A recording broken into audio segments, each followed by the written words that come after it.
bilan catastrophique du parti de RDPC. Il faut savoir que les historiens ont classé les bilans politiques. Le pire bilan politique, c'est d'être au pouvoir, laisser écarter une guerre civile et la laisser là. En tout cas, une guerre civile. C'est pourquoi quand les Américains, les historiens américains classent le président, le pire c'est Buchanan. Qu'est-ce qu'il a fait?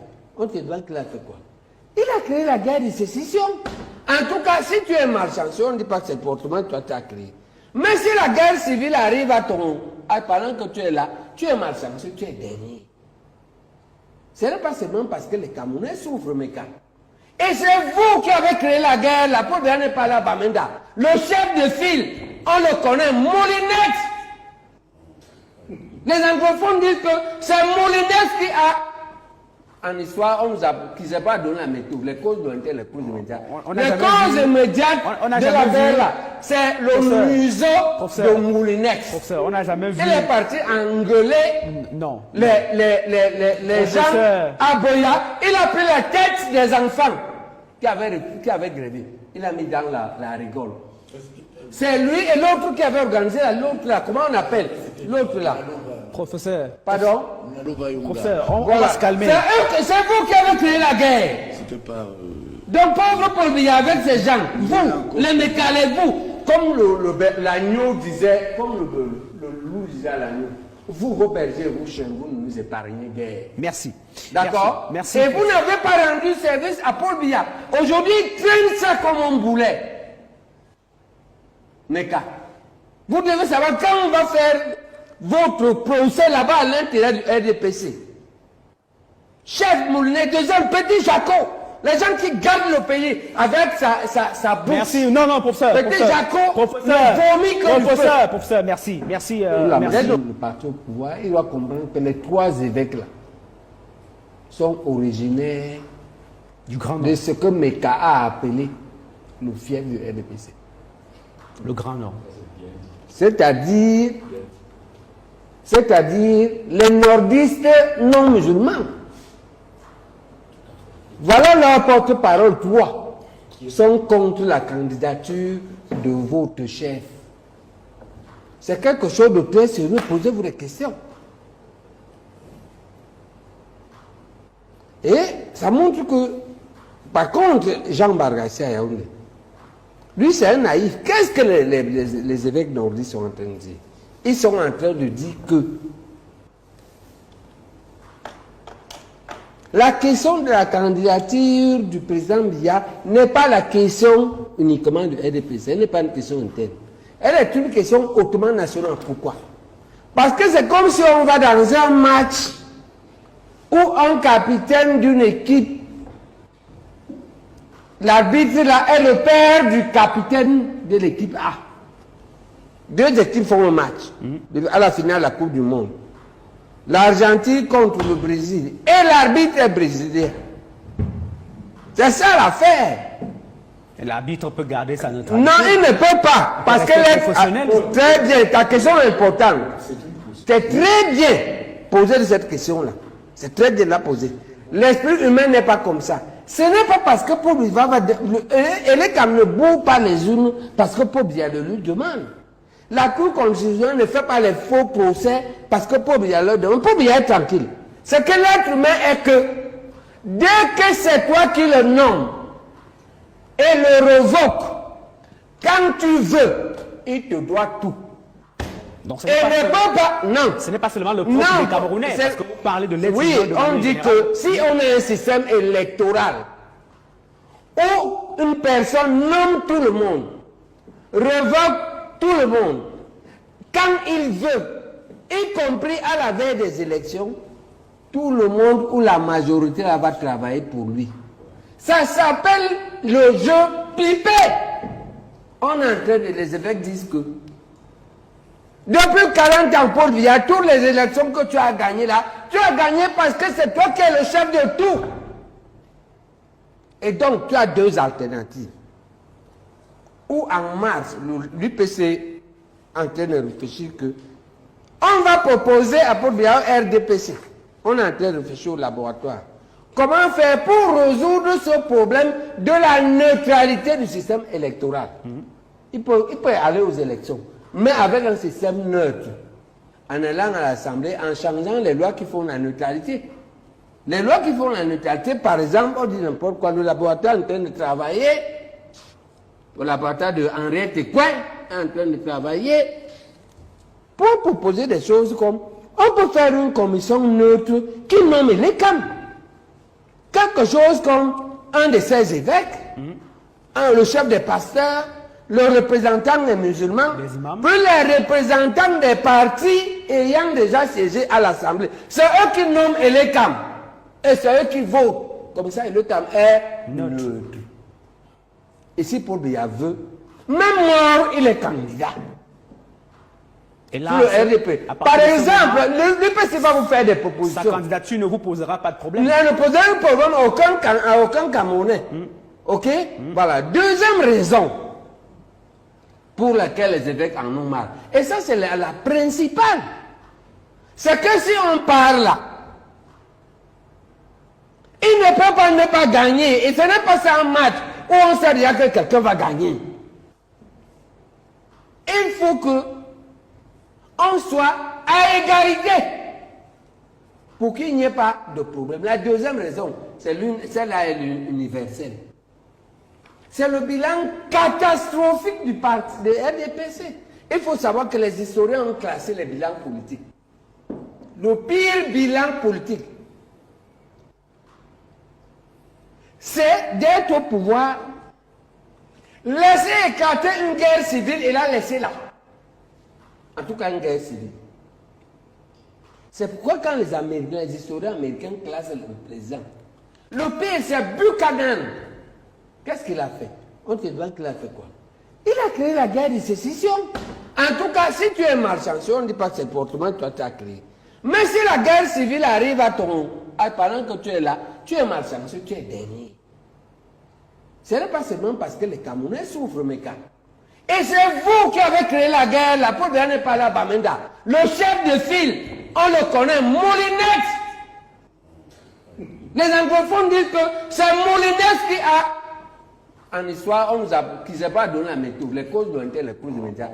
Les causes immédiates de la guerre là, c'est le museau de Moulinex. Professeur, on n'a jamais vu. Il est parti engueuler les gens à Boya. Il a pris la tête des enfants qui avaient grévé. Il a mis dans la rigole. C'est lui et l'autre qui avait organisé l'autre là. Comment on appelle l'autre là? Professeur. Pardon? Professeur, on va se calmer. C'est vous qui avez créé la guerre. C'était pas... Donc pauvre Paul Biya avec ces gens, vous, les mécalés, vous, comme l'agneau disait, comme le loup disait à l'agneau, vous, vos bergers, vous, chiens, vous ne nous épargnez guère. Merci. D'accord? Merci. Et vous n'avez pas rendu service à Paul Biya. Aujourd'hui, il traîne ça comme un boulet. Neka. Vous devez savoir quand on va faire votre procès là-bas à l'intérieur du RDPC. Chef Moulinet, deuxième petit Jaco. Les gens qui gardent le pays avec sa bouche. Merci. Non, professeur. Petit Jaco, professeur, merci. Merci. Vous avez vu comment Maître Alice Com a réussi à expliquer aux gens que vous pouvez sceller une ONG, mais au moins vous signifiez.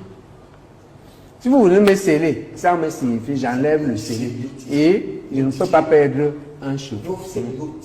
Même si elle a attendu au service central. Maintenant, je dis que l'État sera de moins en moins capable de faire les choses parce qu'il faut au moins reconnaître que Paul Biya a quand même fait un minimum en droit, administratif en particulier. Sinon, nous ne gagnerions pas de procès. Donc, le peu, c'est que son espoir de peu là. L'idée, c'est que nous avons cessé, nous, à l'UPC, on a donc, par rapport à cette affaire, on a des actions ou des paroles en deux directions. Je vous donne la première direction, c'est un parti au pouvoir que notre lecture, c'est qu'on est en train de réfléchir, ça va sortir. Le problème ici, c'est que vous êtes juge et arbitre. Vous êtes juge et partie. On va vous faire des propositions qui peuvent vous aider à vous débarrasser du statut de juge tant que votre chef est candidat. Maintenant, comme on n'est pas sûr de réussir ça, Ce qu'on risque, les autres l'ont dit, ce qu'on risque dans ça, c'est une crise sociale grave, c'est un conflit civil. C'est-à-dire que c'est ça que l'évêque de Baroua dit en craquant. C'est pourquoi il parle un mot inacceptable. En réalité, il faut comprendre qu'il a l'évêque de Yagua. Voilà, il a craqué, il n'a pas élaboré un discours, ni une pensée. Il craque. Il a pété un câble. D'ailleurs, il a pété le câble. Et il dit, après ça, il dit Amen. Il a craqué. Bon, mais ce craquage-là montre l'état d'esprit qu'il y a dehors. Ce qu'il y a dehors comme état d'esprit, c'est qu'il y a une cristallisation des diables, des satanistes, des lucifériens et des péchés, qui aussi sont dans ce que les philosophes de la Deuxième Guerre avaient appelé l'énergie du désespoir. C'est-à-dire qu'il y a un groupe de nazis qui avait dit, bon, nous maintenant on a perdu la guerre, mais les Américains l'ont venu. Ils voulaient les attirer. Et l'Américain Eisenhower a sauvé beaucoup de soldats comme ça. Ils sentaient que les gars, avec que vous approchez, ils bombardent, oh, c'est meurt. Il y a des gens là, les moulinets, les petits jacots là, eux, ils savent que demain, ils ne pourront pas survivre dans un pays normal. La survie dans un pays normal pour eux est possible. Et même dans le monde. Parce qu'ils ne peuvent pas mettre pied à Paris, ni à Toronto. On les chasse. Et donc, comme ils savent ça, ils sont donc, il faut, nous on explique donc, mais la question est donc ceci. Est-ce qu'on joue leur jeu? Que comme nous on est finis, venez, on vous brûle ensemble avec nous. Ou bien on essaie de les esquiver. On les esquive comment? Il n'y a pas qu'une seule élection. Dans les 2 ans, on aura 5 élections. Le président a dit qu'à l'année prochaine, des 5 élections, il n'y en aura que 2. Voilà. Il a dit 2. Voilà. Il a 2025. Ouais, il en reste 3. Et les 3 là permettent de prendre une partie du pouvoir. C'est-à-dire qu'il ne faut pas seulement se concentrer sur voilà, il ne faut pas croire que le pouvoir, c'est seulement être président. Les législatives si municipales, les opposants, on a disons, 150 mairies sur 350. On a 100 députés sur 180. On a, ça fait quand même un minimum de pouvoir. Qui peut même vous mettre en position de pouvoir partiel, mais en position dominante. D'accord? Vous êtes majoritaire. Si vous le faites par la bêtise de 92, c'est vous qui prenez la primature. Ce président tel qu'on le voit, il ne va pas refuser, il va donner. D'accord? Si les sataniques n'arrivent pas à vous casser, et que vous êtes vraiment un bloc dur, ils vous donnent la primature, vous faites le gouvernement. Ok? Bon, maintenant on a le choix entre ça. Parce que même l'opposition a des pyromanes. Ah oui. D'accord? Bon, écoutez, les pyromanes, je ne vais pas les citer ici pour ne pas les stigmatiser. Donc, on a un groupe absolutiste qui pense que tout est dans la présidence. S'il n'y a pas la présidence, il n'y a rien. Et il y a les gens du parti, il y a les sataniques de là-bas qui disent, venez, nous on est déjà finis. Hein. Ils vont mettre la bombe, eux-mêmes brûlent d'abord, mais ils vous brûlent aussi. Est-ce qu'on les suit? Ou bien on les esquive. Même au pire des cas, on va vers, même si elle est comme triche comment, on va quand même avoir des mairies et des députés. Puisque l'opposition, on partit l'opposition, on a gagné les présidentielles à Douala. Nous, je crois qu'en 92, on avait presque, on nous avait arraché une partie des députés, mais on avait presque les 9. D'accord? Donc on peut y accéder progressivement. Et capitaliser les gains de cela. On peut en même temps assurer de plus en plus le monde des affaires. On peut éduquer les citoyens à mieux gérer le petit patrimoine que la nature leur donne. Et se préparer à changer notre pays dans la durée. Mais ça, c'est aussi un autre parce qu'il ne faut pas croire que le changement du pays, le bon changement est uniquement brutal, subit et présidentiel. Professeur, les prélats peuvent aussi éduquer les chrétiens dans ce sens. C'est pourquoi ce qu'on ne pas faire une fixation seulement sur la présidentielle. Voilà. Mais on est d'accord avec vous. Ce qu'on fait là s'adresse à plusieurs personnes. On vient ici pour baisser la pression. Non pas parce qu'on est lâche, mais c'est parce que nous, à l'UPC, on vous rappelle que nous, on a fait 4 guerres. 4 fronts. Hein. Ce n'était pas les nyama comme on voit là. C'était qu'un type entre et il tue les gens. Nous, on a tué les gens. On a fait la guerre. Donc, on connaît ce que c'est que la guerre. Vous en faites partie? Disons, je n'avais pas là, mais j'ai distribué le courrier à 4 ans. D'accord. C'était entre parenthèses. J'ai fait la transition. Mais je veux dire que nous, on sait ce que c'est la guerre. Mais je sais comment je sais ce que c'est la guerre. Parce que mes parents furent déportés. D'accord? Parce que mes grands-parents, mon grand-père fut tué par le colonel Lamberton. Ici à Izekano. Je connais ça, je vis ça. J'ai des séquelles jusqu'aujourd'hui. Parce que nous, on a des séquelles. Alors, est-ce que le discours qu'il faut tenir aujourd'hui pour vous relancer, nous, est notamment aussi de sensibiliser certains leaders de l'opposition qui ont boycotté par le passé les élections législatives et municipales et qui se retrouvent aujourd'hui coincés et qui veulent absolument aller à la présidentielle et aujourd'hui se retrouvent dans cet engrenage. Bon, il peut dire il dit qu'il a une solution. Mais moi, je ne veux pas entrer là-dedans. Ce qui est important pour nous, c'est le choix, c'est que l'UPC veut élaborer et sortir les deux modèles. Le risque d'explosion sociale que nous courons, si nous restons dans les états d'âme, dans la logique de la violence, dans la stigmatisation et de l'impatience. Et maintenant, l'avantage que, si malgré tout, on va pour gagner les présidentielles, l'UPC ira. Il faut que tout le monde qui fait les trafics là, avec les faux UPC, sache que l'UPC ira. C'est déjà le débat est en France, le débat a lieu dans le monde, le débat a lieu à l'intérieur et il y a un travail qui se fait. L'UPC ira. Maintenant, est-ce qu'on va vers une sorte de changement progressif de notre société et de notre pays et de nous-mêmes? Parce qu'il faut savoir que une bonne partie de nos malheurs, de notre vie difficile, c'est d'abord nous-mêmes, non? Si on boit tous les jours jusqu'à 22 heures, tout l'argent finit là-bas, est-ce que c'est encore de peu? Tu as gagné un peu d'argent. On est là à la maison, tu t'arrêtes au bar avec le poulet braisé, le porc, tu fumes la chicha. Ça, c'est pour Béa. Non. Quand même. Donc, on peut améliorer notre vie nous-mêmes. Et c'est pourquoi moi, j'en appelle au changement. C'est pourquoi les UPC m'ont encouragé à écrire un livre. Maintenant, ils me demandent un autre. Ils disent que ce que j'ai écrit, c'est pour les jeunes. Il faut que j'écrive pour les adultes. Ça, c'est un UPC, un fondamentaliste comme Marc Macon qui est venu me dire ça dans mon cabinet. Que, écris pour nous. Est-ce que nous, on va dire que... Marc Macon, c'est un ancien combattant. Mais le hamburger, c'est quoi qui est en promotion?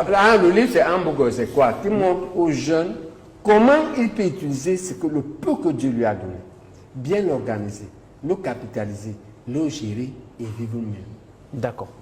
Dans un pays où il y a un minimum quand même, il y a même des excès, c'est un pays libre, non?